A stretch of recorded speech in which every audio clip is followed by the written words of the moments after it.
For the first time in a quarter century, the United Nations General Assembly convened for an emergency session earlier today in response to the invasion of Ukraine. The vote was 141 to 5, with 35 abstentions to demand Russia halt the war immediately. Now, this vote comes as today marked the 7th day of the invasion that's left, according to the UN, at least 136 civilians dead and 400 injured, and forced more than 900,000 people out of the country. Among those fleeing Ukraine are nationals of African countries as well as others from around the Black diaspora. They've reportedly been facing discrimination at train stations and border posts and denied access to seek safety. Although there have been countless videos and personal testimonies shared across social media platforms, the European Commissioner for Crisis Management denied these reports. Members of the European Parliament for Poland assured us that these are fake news, that this is not true. And honestly, we have not been able to corroborate that. I have corroborated it. I have talked to Africans and Indians who have both said, they said that they were being pushed off trains, that they were being left behind. These are women and children. Any discrimination among people who are fleeing the conflict on the basis of any personal characteristic, including citizenship or skin color, is completely unacceptable. In a move accepting the validity of these reports and concerns, earlier today, the foreign minister of Ukraine announced on his Twitter account that the government has established a hotline, particularly for African, Asian, and other students wishing to leave Ukraine.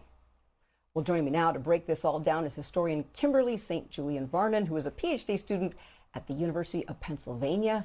Her dissertation examines the Black experience and how the presence of Black people shaped ideas and understandings of race and nationality in the Soviet Union and East Germany. Kimberly, welcome to the show. Glad to have you. First thing I want to know is, what is the latest on the ground with regards to those Africans trying to flee to safety? So the latest on the ground that I've heard from my contacts is, one, many African students are now able to get through the border, particularly through Poland. Most of the reports we've seen and videos we've seen have been at the Polish-Ukrainian border. But I've heard very good things about African students getting through the Romanian border with no problems and no hassles. So a lot of this depends on which border you're trying to get through. But I've heard better reports. It seems since the initial Russian invasion and the past few days, things have calmed down a little bit on the border with Poland. But I mean, I'm not sure what the European Union Commissioner was saying because I've seen these videos and I've spoken to African students who have experienced racism and discrimination and harassment at the border. Yeah, thank you. I'm glad you said that. I mean, we could all see the video, so I don't know what was going on there. But why do you think Africans fleeing Ukraine had to endure such racial discrimination? And were you surprised at all? No, I wasn't surprised, unfortunately. I did an interview the day before the invasion began, and they asked me what would happen to Black and brown residents of Ukraine. And I said, I worried if there's a refugee crisis because this very thing would happen. And why doesn't this surprise me?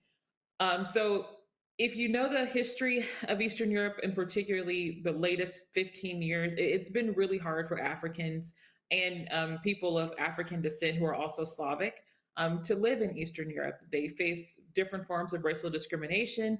Indian students also face racial discrimination. Middle Eastern students face racial discrimination. Also, the Roma population has experienced a lot of racial discrimination. So the biggest example of this, I would argue, is in December, we saw footage from the Belarus-Poland border where Syrian refugees were freezing to death. They were trying to get into Poland. They weren't allowed in. So in this situation, unfortunately, no, I'm not surprised. Racial discrimination has been a living fact in Poland and in Ukraine, and particularly in Russia, since the collapse of the Soviet Union and the collapse of the Eastern Bloc. But I do want to have, some caveats with this, because I think we also have to understand this is a massive humanitarian crisis we're seeing at the borders of Ukraine with Poland, Hungary, and Romania. Poland has accepted, I believe, almost 500,000 refugees in the past 5 days. And that does not excuse any of the racism that we've seen. But I think it's important to context the chaos that we're seeing. You hear stories, some of the students have discussed waiting at the border for 20 hours, to get through. Unfortunately, that's also a very normal case for everyone at the border because it was so chaotic and the Polish officials were completely overwhelmed. Another element of this, and I think it's very important for us to remember. I watched a video of an African student, and she was talking about how the students were separated, how they had a line for Ukrainians and a line for everyone else. And at first sight, this does seem like it is completely based on discrimination and racial discrimination. But this is why this context is important.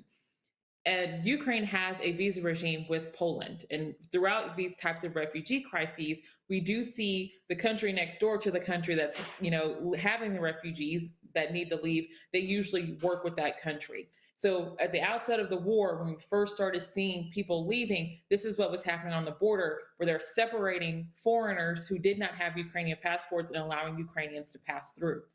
Here's the problem. Many of these African countries do not have embassy or diplomatic representation in places like Poland. For example, if you're a Kenyan student, the closest embassy to you is either in Vienna, Austria, or in Berlin, Germany. And those are thousands of miles away from the border. And so when you're in a crisis situation in a foreign country, your embassy and your consulate are your immediate contacts on the ground because they can help you navigate and get through a lot of these red tape situations we see on the border. So that's some of the context for this. Does it excuse the racism of pushing African students off the bus? No.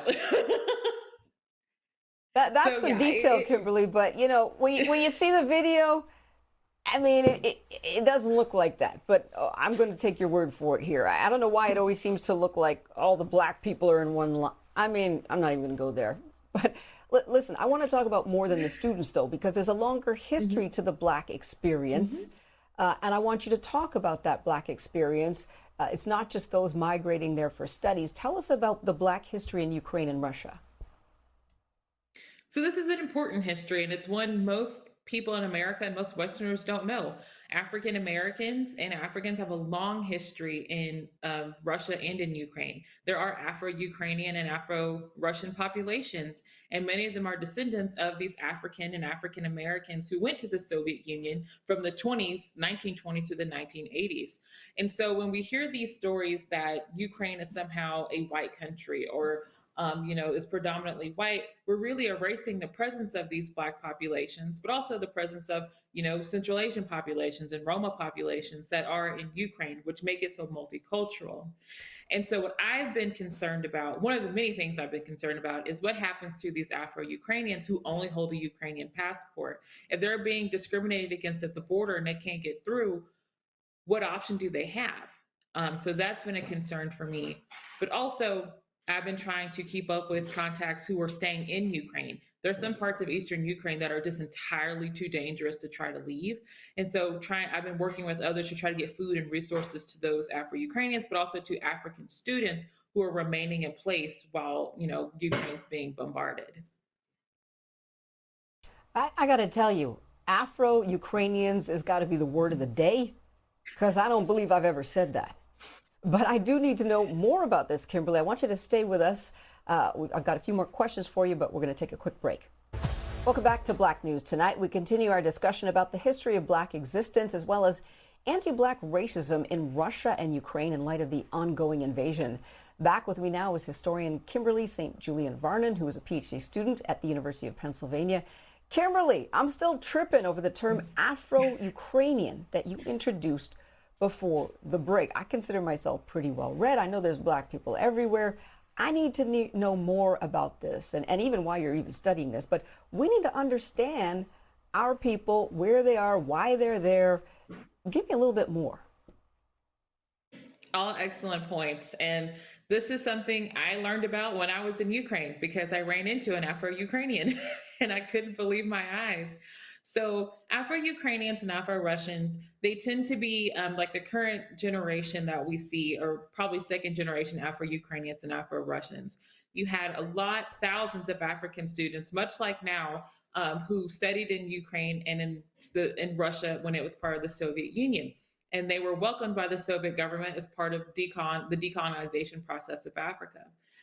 thousands of these students married Soviet women, mostly Slavic women, and they had mixed race children, which are your Afro Ukrainians and Afro Russians.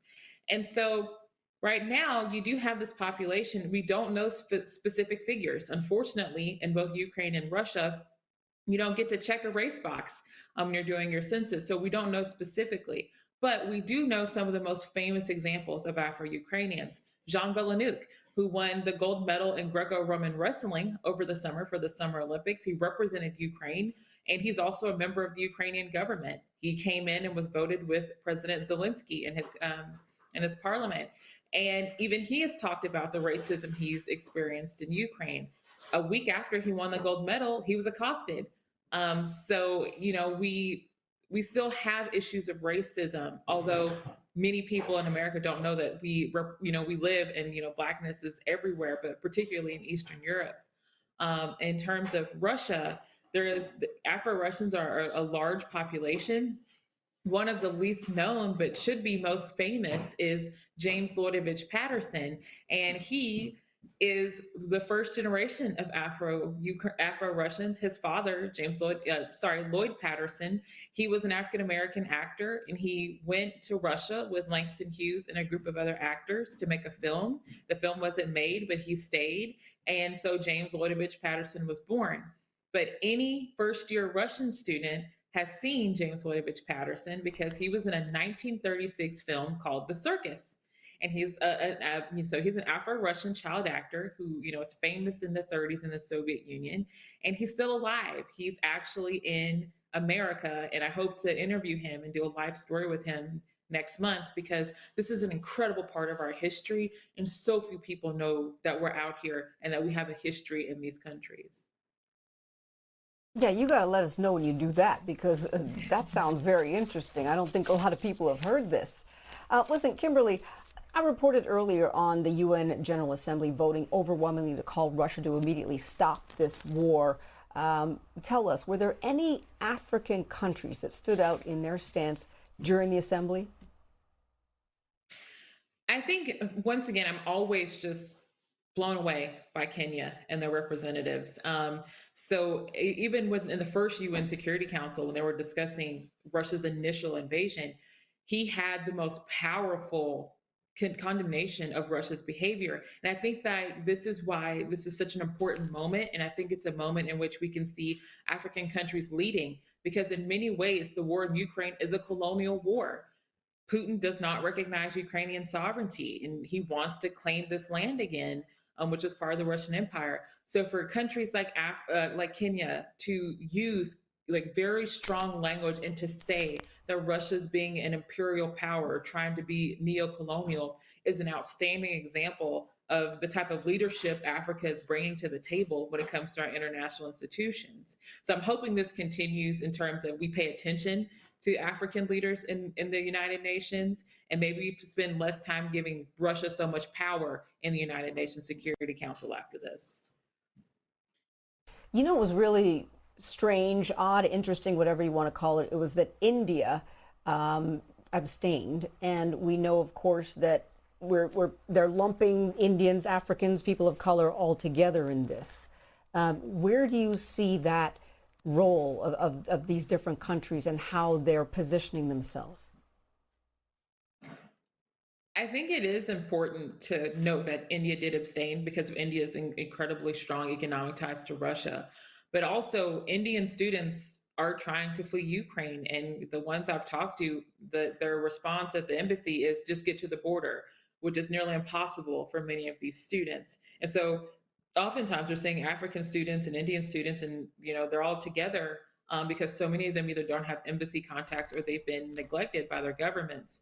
So I do hope that India's behavior in the UN Security Council doesn't reflect negatively on the future relationships that India will have with Ukraine, but also India may need to rethink its relationship with Russia. I mean, do you want to be part of a country that is inflicting this kind of terror on another country? But also, Ukraine has provided safe haven for thousands of Indian students to study, and they aren't necessarily going to Russia. So I think there are some strong relationships that India has in Ukraine that they may not be considering because of their economic necessity with Russia. And we, of course, have compassion for everybody who is affected by this war, but we have to ask, what does this mean for Africa and the Black diaspora if this war continues? Nothing good. And this is something that's really important. And I know the incredibly damaging and horrifying videos from the border, the instances of racism and the scenes of racism, the harrowing tales and survival stories that we're getting from African students who have made it through have made a lot of people rightfully angry. And I've seen sentiments that people believe we should just let Ukraine lose. And I'm speaking from experience when I say Ukraine losing and Russia taking over Eastern Ukraine will wreak havoc and be catastrophic for people of color.